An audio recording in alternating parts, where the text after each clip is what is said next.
Cellar curation was the first thing I did. So I ended up, what do you do when you start a new business? You call your friends, right? So the first cellar ever for me was Matt Ryan. He lives in Atlanta, so I was able to get him bottles. And Reggie Bush, he just built a brand new wine cellar during COVID. So I did his entire cellar. Wow. And then Justin Tuck. And then my new cellar is going to be maybe Super Bowl champion Josh Allen.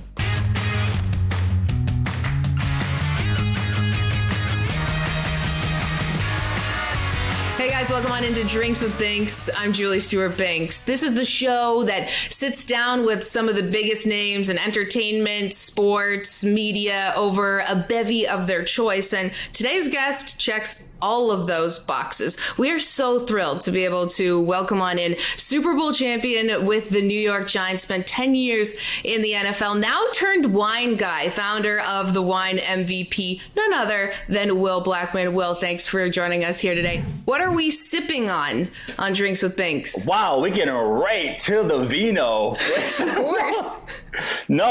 So we got the Vice wine from a good friend of mine, Malik Amrani. He's an interesting dude. He's from Morocco, and he's a duathlon athlete, an aquathon athlete, and his vice. He has a bunch of vices, and one of them is wine. So we created a Vice wine, and he was happy enough to send it to you on my behalf. So he did. This bottle happens to be right here. Again, undefeated and free advertising on this show. The Vice, and I'm so pumped to try this. So I've got a little Pinot Noir here. What are you sipping on here today? So I opened up their rosé, their Sauvignon Blanc rosé, which actually was an accident. So apparently they were making a red wine, and then somehow they were making Sauvignon Blanc, and apparently the winemaker mixed it into the Sauvignon Blanc. And so accidentally he created a Sauvignon Blanc rosé, and he thought like it was a mistake, and the winemaker was like, no, actually I was high. So that's why I effed it up. Great. That's how all great concoctions happen. I noticed there's a Pinot Noir rosé, and I thought that's got to be maybe he was also high making that one as well, because that seemed like a bit of a unique blend. But well, rosé is made from a red grape usually. Okay. Because they take a red grape, and when you press the juice, it's pretty clear and a little pinkish. And the way they get it to actually be a red wine is they ferment the wine with the skin. So they get all the color, all the texture from the skin from the grape. But when you just crush, a regular red grape, it comes out like pinkish a little bit. So right, it does. Okay, so you've got your mixture. I've got my Pinot Noir. What are we toasting to today? What are we toasting to? You know what? I can toast to the 2021, but I'm not a big person like, like F 2020. Like that's not me. I handle adversity just fine. You know what I mean? And it's just like roll with the punches, like stuff happens, you know what I mean? And it is what it is. So if anything, I toast to just stronger minds, and to keep like pressing forward and be able to handle adversity. I know everyone handles adversity different, which is why I'm not the one to be like, because guess what? It's 2021 and not a damn thing's changed. It's the same. It might even be worse than before, or better, depends on your outlook. Okay, so we're toasting to F you adversity. We got this. Let's go. We love adversity. Sorry. We don't want to F adversity. Like, embrace the grind. Adversity, right? Come at me, adversity, because I'm ready for you. All right, okay. Boom. Cheers. Great to have you on. That is a very nice Pinot Noir. You said before you even drank it. I was wondering. I was getting my sound effect ready. This is television, baby. This is the magic of this world. No, that is actually very, very nice. I don't normally drink red wines, but you are a rare entity, because most people say the opposite. Well, I'm a basic white bitch. I drink rosé all day, every day. So that's usually my go-to. So that's why you're hating, because we didn't send you a rosé. Okay, I'm sorry. No, you did. You did. Well, I got a rosé. Actually, it's right there. Oh, there it is. Okay, there we go. I thought we did. I think a Chardonnay, right? a Chardonnay, and then yes, a Pinot Noir rosé. So I've got everything. Very nice. But I like to mix it up, and very excited about this. So, Will, you spent all these years, so much of your life on the gridiron. Then now you're in the vineyard. What was sort of like that catalyst for you to get into this industry? You know what? I initially, like most athletes, celebrities, whatever, I wanted to have my own wine label. And so I did a lot of, market research, and everyone I spoke to, they said you can have the best grapes, the best wine, the best winemaker. At the end of the day, you have to sell the wine. And I'm like, all right, well, let me intern. I ended up asking if I could hang out at a wine shop and look. I just sat there for hours looking at the prices. And as I was thinking, I was like, man, I have a unique network, of people who, because of what I did, playing professional football. Mm-hmm. And a lot of them call me asking for advice. So I'm thinking like, well, what if I'm just the middleman? Like, I'm the guy who helps people pick out wines, go to wineries, what have you.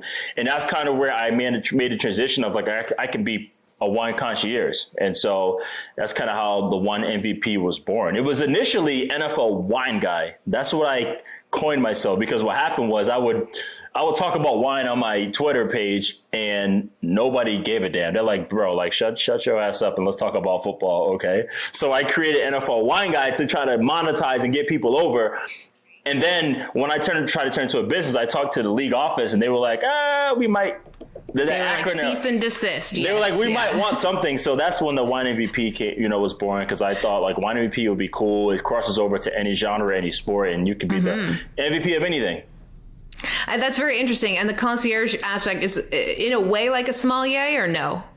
So basically the concierge aspect, I have an entire ladder of offers and services for the Wine MVP. So the Wine MVP is a VIP concierge, and at the bottom part of the ladder of the services, we have the wine club. You can join for the wine club, $79 a month, 2 bottles that I pick, along with I partner with the Wine Exchange, which is the fine wine retailer here. And then as we go up the ladder, I do tastings, I do brand ambassador deals, I do consulting, I do cellar curations, cellar curations was the first thing I did. So I ended up, what do you do when you start a new business? You call your friends, right? So the first cellar ever for me was Matt Ryan. He lives in Atlanta, so I was able to get him bottles. And Reggie Bush, he just built a brand new wine cellar during COVID. So I did his entire cellar, and then Justin Tuck. And then my new cellar is going to be maybe Super Bowl champion Josh Allen. Whoa. Okay. So that's a bit of a curveball. So Josh Allen has commissioned you to do his wine cellar, or you're hoping to? No, we are. I became good friends with him because he trained out here for the combine with Jordan Palmer, and he's building a brand new cellar, and he's texting me like all the updates. So I'm assuming, yes, when he comes back home, that we'll get it done. Okay. So quickly before we go to break, what would be in Josh Allen's wine cellar? Well, he likes like big Napa cabs and Paso Robles wines. So like Dow and Booker and, those kind of wines.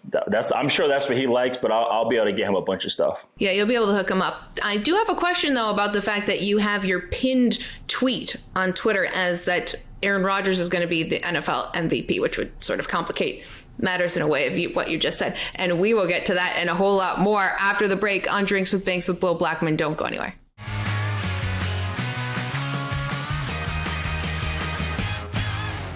Hey everybody, it's Alex Flanagan. I had Drinks with Binks, kind of. Does coffee count? I'm hoping maybe she'll invite me back for an evening episode so we can crack a bottle of wine next time. Hey guys, welcome on back to Drinks with Binks. I'm JSB. We've got Will Blackmon here, spent 10 seasons in the NFL, now turned wine guy, founder of the Wine MVP, and I'm sipping on a nice Pinot Noir here today, and Will has got a concoction of many different vices, because this is Vice wine. What? Do you see what I did there? Oh, wow. Before the break, you discussed the fact that you're gonna be doing Josh Allen's whole wine cellar, but that also a quarterback that is still in the playoffs, Aaron Rodgers, who you anointed as MVP, conflicting right now because you did just call Josh Allen MVP. No. Where do you stand? I said potentially Super Bowl champion. That's what I said. Super Bowl champion Josh Allen MVP. You're already drunk. JSB's already wasted, people. Okay. Yeah, I'm already wasted. I don't Okay, so all right. So does Aaron Rodgers still have it in the bag? I believe so. It would be wild for him to be first team All Pro and then not be the MVP. Like, that would be pretty crazy. Mm-hmm. Now, speaking of the Packers, you spent a lot of time there. They're taking on the Rams. We got Jalen Ramsey, who was shut down DK Metcalf last week, did a great job on it, but also has this has a little bit of trash talking to his game. What do you think are the strong notes of Jalen Ramsey's game heading into this against the Packers? Well, the one thing for Jalen, athletically off the charts, I think he was a nationally ranked in long jump or something like that in high school. But he's an unbelievable athlete, and he has a bulletproof mind. Like, there's nothing you can say to him that would get him off this track. And that is, when I help like coach or train defensive backs, I ask them, what's the number one quality you need to have? And everyone says footwork, great hips, great eyes, discipline. I was like, no, dude, it's confidence, period. You have to give yourself a chance anytime you do anything. If you don't have confidence, you're screwed. So that's the number one thing for him. And he does have kind of like a bully mentality, which helps him. And and also people see all of his trash talk and his mindset, but they forget he's actually a really smart football player. So if you take a smart football player who is a bully and you give him $100 million, it's like, good luck. Yeah, that is a lethal combination. What do you think about the trash talking? Were you known to sling a few insults back in the day? You know what? I kind of went as the game went, okay? And I find out, like, if I'm playing somebody and, if they want to keep it clean and professional and we just be combative physically, all good. But if I find out that they're running their mouth a little bit, then it's okay, like, I'm cool with that too. So I enjoyed the trash talk. I enjoyed everything. There's so many things. Like, I wish you could mic up every single player because there's so much stuff. There's so much stuff that goes on that is absolutely funny. Like, I loved and I will laugh at during games so many times. Like, I remember when I was on the Giants, we were playing the Packers that Sunday night game, and one of my teammates, he was like, man, he said, you see number 22, who I knew who he was. He's like, I'm going to run down this kickoff and I'm going to knock his ass out. And I was like, well, he's actually like pretty good. Like, this is before the kickoff. We're having a legit conversation.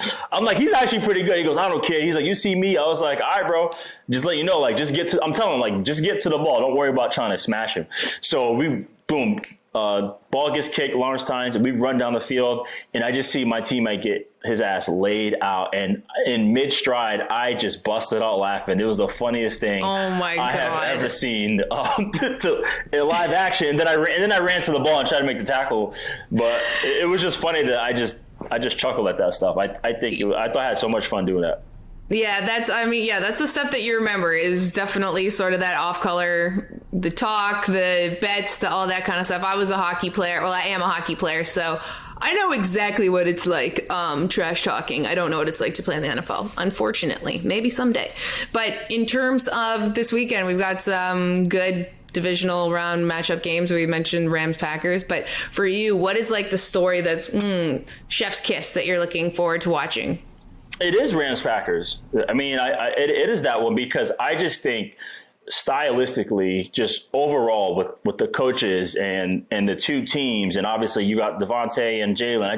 I think these two teams, it's going to be a really, really good game from a schematic standpoint, and that's the kind of things that I like. But I am very, very, very intrigued to see a dangerous game between the Browns and the Chiefs. I think that's going to be pretty wild.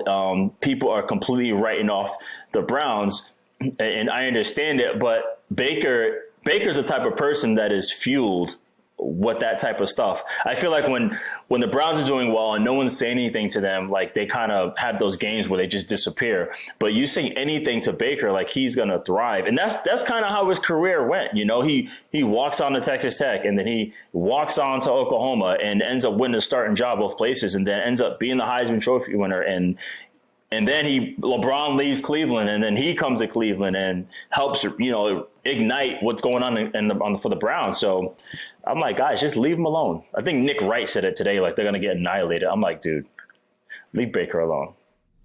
Yeah, well, Nick Wright is allegedly a Chiefs fan, so that would make sense, right? Yeah. In that part. But it does go in line with the adversity that you mentioned. Like Baker's like, yes, adversity come, because then he's like able to kind of get past it maybe, but without not a couple bumps and bruises, but then he's able to as long as he doesn't turn the ball over, they're good. And that's kind of how it's been. He owns every mistake, and he's like, he mentioned it when they had that bad loss. He was like, I need to stop turning the ball over, and that's what he's done. Before we go, I don't know if you know this about me, because you probably looked at my Wikipedia before this interview. No. You know, like all about my like whole background. But I sort of had some of my starting career days up at CTV Regina back in the day. But I got to ask you, not a lot of people know what it's like up there. They haven't been there. They just hear of this city that rhymes with a body part. What were your initial thoughts of just like being there? I got off the plane and I was like, wow, I'm in Green Bay. It is the Green Bay of Canada. It's the exact same thing. It smelled like farm and manure. Everything was flat. They had all chain restaurants, and they loved their football team, who was also green. So that's exactly what I said. That's great. And it's just a little bit different. That's all. But hey, still the same passion. It's like great insane passion there, right? Yeah. So sold out every game. Everybody's super nice. If you play for the Rough Riders, they love you. So it was cool. People were really nice in Canada. The people were nice. The coaches weren't nice. Well, that is a tale for another time, I believe, because we have to go to break right now. Both of us Regina alumni here on the show. No. And many more alumni. Just you. I am not claiming that. Just you. I'm claiming Regina, okay? All right? We got to go to break. We got more with Will Blackmon. We return on Drinks with Binks. Don't go anywhere.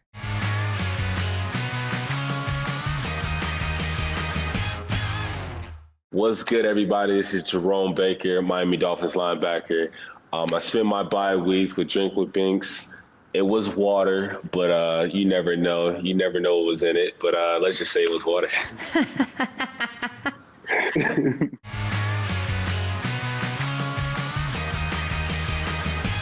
Hey guys, welcome back to Drinks with Binks. I'm JSB. We got Will Blackmon here, former NFL player turned concierge of Levino. And I'm going to take a little sip of this before I keep talking. When it hits your lips, that sweet, sweet nectar. We are now going to play. It's very tasty. We're now going to play a game called NFL Somm, where I'm going to give Will a number of NFL teams, and he has to tell me what type of wine they would be. So let us begin. Numero uno, Kansas City Chiefs. What type of wine are they? Right now, they're king, and king is Cabernet Sauvignon. It's everyone enjoys a big, bold. They're bold because their hashtag is what? Run it back, right? So they're being big, bold, and it's their favorite, popular brands like Opus, people like that, and Mahomes is the king right now. So they would be Cabernet Sauvignon. Right. That pairs well with barbecue, too. It goes well with barbecue, yeah. Number two, Buffalo Bills. What kind of wine are they? You know what? Buffalo Bills, they're interesting because they're having a lot of fun, and they're really explosive this year. So I would say they're probably a sparkling wine, like a champagne right now. It's everyone likes champagne, and I don't find many Bill haters. I think people are like really warming up and liking them and really enjoying how much their fun they're having and all their celebrations. So when you want a celebration, you pop champagne. Right. So it's just like if you have too much Buffalo Bills, then you're like, I have a bad headache. I need to puke. So it's just enough Buffalo Bills is the perfect amount. And champagne goes well with chicken wings, by the way. Did not know that. The more you know. Champagne and chicken wings, an amazing pairing for your Bills Mafia fried weekend. Chicken wings.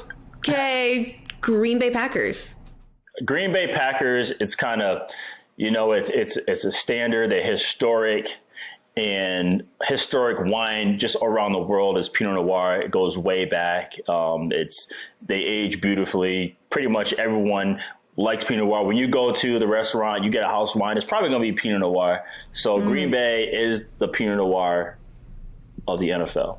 Yeah, everyone around the world. You find Green Bay Packers fans literally everywhere. And they get super expensive. You know, there are some wines that are like $10,000 to $15,000 per bottle, you know, and that doesn't sound like Wisconsin, but Aaron Rodgers sounds like Green Bay. It sounds like Aaron Rodgers. Yes. Okay. Jacksonville Jaguars. What kind of wine are they? Jacksonville. You know what? They're tough, man, because it's like a lot of people are afraid of certain wines like a Sutter Home or a Yellowtail, but there's great value. Even though they are not popular brands and people look at it as like, oh, those are cheap wines, they are bringing in tons and tons of money, and they have a lot of value in terms of what they're worth. And Jacksonville, not popular, but they have a ton of value in terms of like, if you want to be a head coach or a GM, you have a lot going there. You have capital and you have the draft pick. So they are Sutter Home. Okay, Sutter Home. Is that a brand or is that it's a brand? It's a brand. Okay, yeah. I went with the brand. I went with the brand. They're like an Oyster Bay. They're like a Spumante Bambino. That's a sparkling one, but something that's like, okay, I'll drink this because this is the only thing here. Yeah, there's a wine, but it's called, not awful. It's not. They're a white Zin. There you go, white Zin Fendel. It's not everyone's. I don't mind it. I don't usually pick it. Like my grandmother, she'll bathe in white Zin if she had the chance to. Okay. So it's kind of like that. Yeah. Yeah, I definitely cut my teeth on a couple white Zinfandels back in my days in Canada. Sorry, very quickly though, we have just one more, and I'm not supposed to do this. My producer told me not to. But the New York Jets, what are they? Jets are Chardonnay. I knew it. I had Jets as Chardonnay as well. Because sometimes you just want to just drink like a housewife and just throw back. They make you crazy. So yes. Okay. I had them as a Chardonnay because I don't like Chardonnays, and I think it's like gross and cheap and just like kind of tacky. you have the wrong Chardonnays. I can't wait till you have that one. I've been sipping really bad cheap Chardonnays, sort of like the Jets at this point. That's your fault. I can get better Chardonnays, and so can the Jets. Wow, what a nice segue in between wine and NFL. Thank you so much for playing this game that we just did on Drinks with Binks. We've got more to come with Will Blackmon. Don't go anywhere.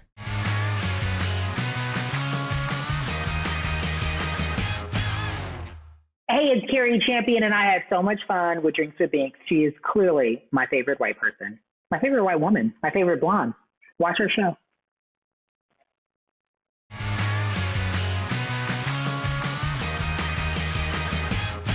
Hey guys, we've had an awesome time drinking and binking here with Will Blackmon. Absolutely love this vino. I have to say, I haven't had a drink on the show that's alcoholic in a while, which is wild. So I'm extremely happy about that. But Will, where can we find you next? You know what? All you need to do is follow me on all platforms at Will Blackmon. That's where you will find all the up-to-date stuff with me. You can go to my website, willblackmon.com. I have a cool link tree of everything that I'm doing, but just go to at Will Blackmon on Instagram and Twitter and just stay up to date. That's where you see all my updates. A lot of things are coming. A lot of things are happening with the Wine MVP and changing a lot of stuff. So stay tuned and go to those social sites. Awesome. Thank you so much, Will. We really appreciate it. We know you've got some big names that you do IG lives with. You had Mary J. Blige you were talking with recently. I was like, wow, this guy's a big deal. Thank you so much for making the time here on Drinks with Binks. And you guys know we will see you next time. Thank you for joining us. Bottoms up, bitches. Wow.